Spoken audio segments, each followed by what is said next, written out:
My name is Dr. Anthony Levatino. I'm a practicing obstetrician-gynecologist, and I've performed over 1,200 abortions. Today I'm going to describe a second trimester surgical abortion called dilatation and evacuation, or D&E. A D&E is performed between 13 and 24 weeks of pregnancy. After administering anesthesia, the abortionist uses a weighted speculum, like this one, that opens the vagina widely. Because second trimester babies are so large, this greater access facilitates a late-term abortion. Late-term abortion requires that the cervix be prepared 24 to 48 hours in advance with laminaria. Laminaria is a type of sterilized seaweed that absorbs water over 8 to 12 hours and swells to several times its original diameter. Once removed, metal dilators can be used to further open the cervix as needed. Once the cervix has been stretched open, the suction tube is placed inside. A baby at 20 weeks gestation is as big as the length of my hand, from head to rump, not counting the legs.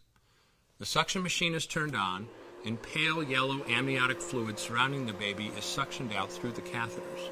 With babies this big, they don't fit through catheters this size.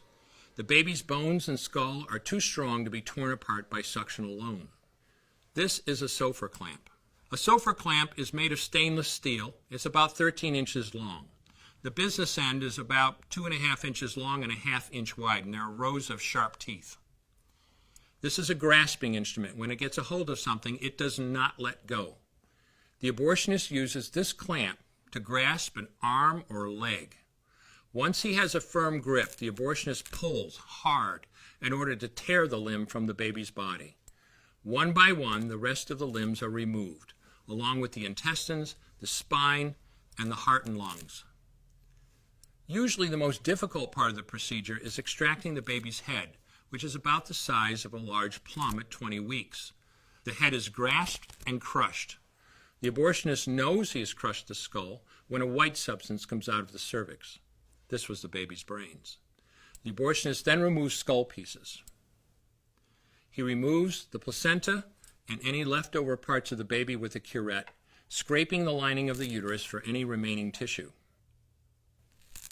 The abortionist then collects the baby parts and reassembles them to make sure that there are 2 arms, 2 legs, and all the pieces. Once all the parts have been accounted for, the abortion is complete. For the woman, this procedure carries a significant risk of major complications, including perforation or laceration of the uterus or cervix, with possible damage to the bowel, bladder, and other maternal organs. Infection and hemorrhage can also occur, which can even lead to death.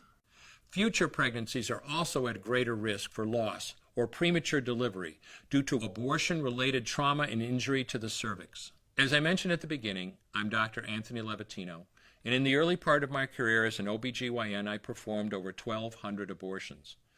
One day, after completing one of those abortions, I looked at the remains of a preborn child whose life I had ended, and all I could see was someone's son or daughter. I came to realize that killing a baby at any stage of pregnancy for any reason is wrong. I want you to know today, no matter where you're at or what you've done, you can change. Make a decision today to protect the preborn. Thank you for your time. I will no longer do any more abortions.